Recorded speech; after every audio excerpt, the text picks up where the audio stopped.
Kyle Baur. I get a chance to visit with Congressman Tracy Mann, Kansas' first congressional district congressman. He is on his listening tour in central Kansas today. Congressman, what towns will you hit today on your tour? I'll have stops today, Kyle, and thanks for having me on. We'll be in Ellsworth. We'll be in Lyons. Stop in Ellenwood. They're building a new medical center in Ellenwood. We'll do a stop in Larned and make our way to Dodge City eventually at the end of the evening. So it should be a fun-filled day. Look forward to getting out and hearing from folks about what's on their mind. I got a letter and/or a press release in the last day or so about the Family Farm and Small Business Exemption Act. That's kind of a big deal for people who are farmers or small businesses whose children are going to college.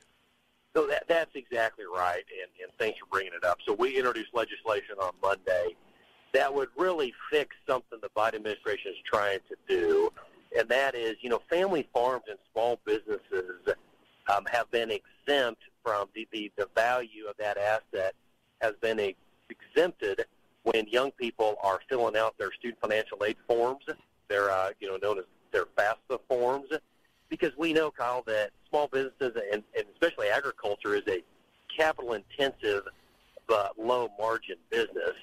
And so by making this change, the Biden administration is going to penalize rural American agriculture, and this is going to fix what they're doing and make it easier for young people that come from family farms to get student loans and to qualify here to get their education, to return to the family farm or whatever their career path may be. I'm trying to think of what sort of reason there would be for doing away with that exemption. They obviously feel that farm kids are getting too much of an opportunity. I guess so. They've never really told us why.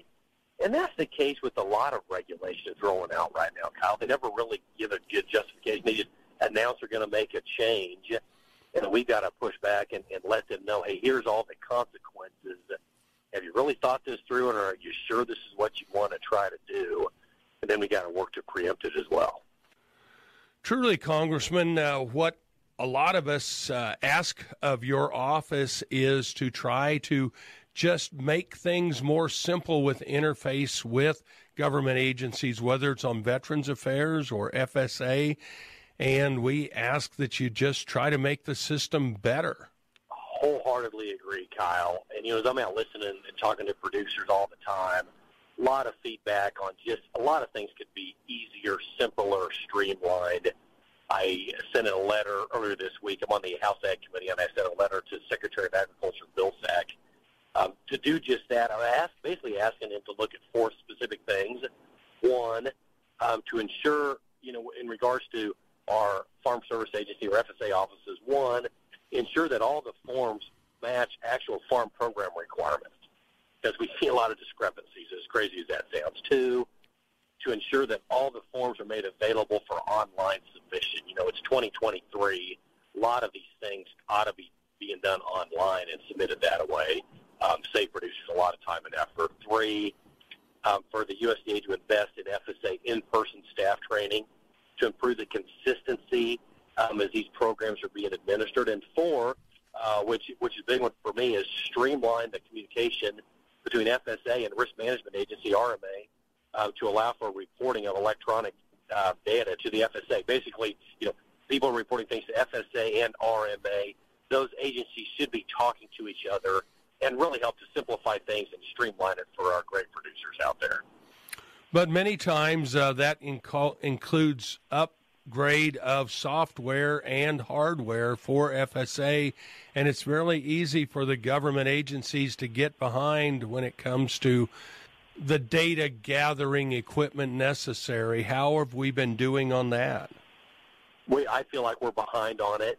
I feel like there's a lot of deferred work that needs done on the computer systems. I hear from producers all the time that they're, sitting at the county seat talking to somebody at FSA and the computer crashes.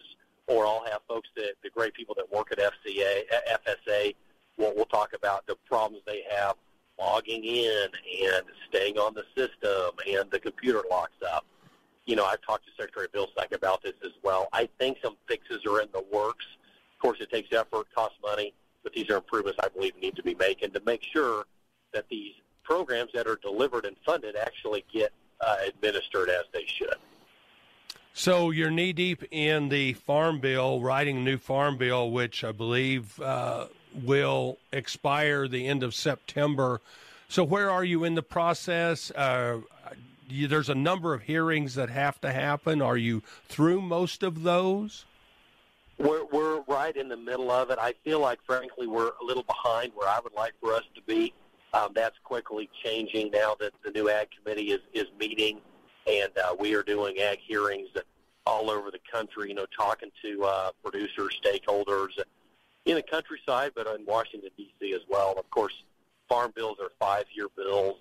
Our current farm bill, Kyle, it's hard to believe, expires this September the 30th. A lot of work to do. It looks like the legislation is likely going to start on the House side and then go over to the Senate side. So with a lot of work to do, but are hard at work to try to get things pulled together. I think big picture, this farm bill will be evolutionary but not revolutionary. Mm-hmm. I think there'll be some changes, some improvements. It doesn't look like there's going to be wholesale changes made to popular programs. We'll work to prevent that, and we will see.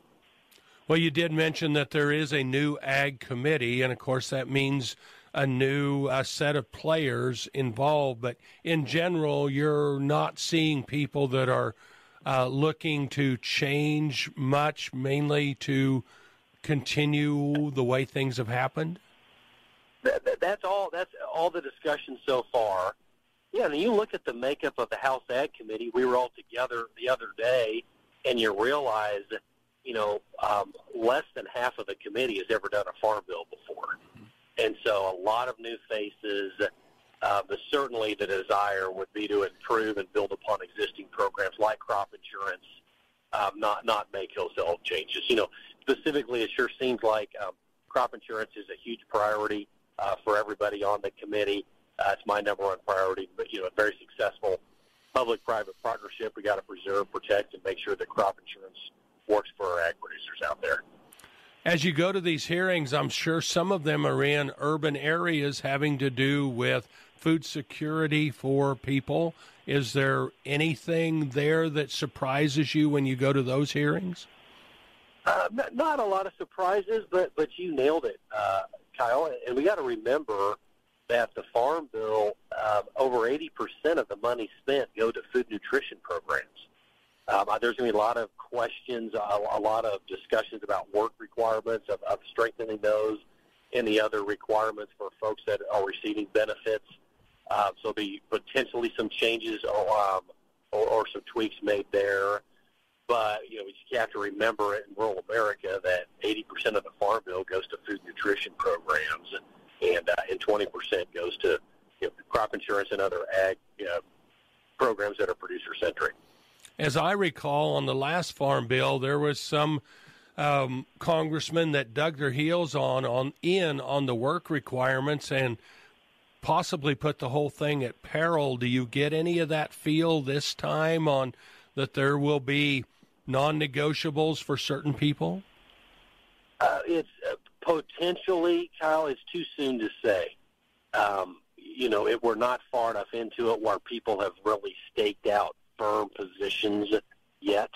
Anticipate that'll be happening over the next few months, and then we will see what people's red lines are and then how we go about gathering up the votes to get something passed. I see you continue to work on trying to get the lesser prairie chicken delisted again. Is there any hope that will happen?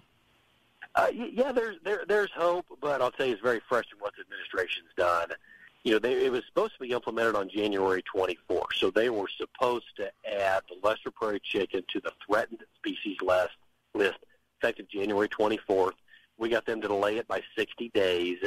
That gives us time. We submitted legislation. I did it on the House side. Senators Marshall and Rand did it on the Senate side to basically kill the regulation altogether. And that would just be an up or down vote. That's not, you can't be vetoed. Optimistic that'll move and get traction, but we'll know more over the next few days here. Well, that's interesting. Do you think there's a chance that can happen? I do think there's a chance. I don't want to say that it's certainly going to happen, but there absolutely is a chance. We've made a big stink about this, and it's sort of under this is under the auspices of a whole bunch of regulations. Lesser prairie chicken being one of them, waters of the U.S. being another. Congress certainly has been frustrated with the administration and a lot of these regulations that have been rolling out without consulting Congress, and there has been a broader effort to push back and address those, some of which affect agriculture and many of which that do not. Congressman, we appreciate you taking the time while you're on the road between your different listening tour stops today. That has been Congressman Tracy Mann. He is the Kansas 1st Congressional District Congressman. This is Kyle Baur reporting.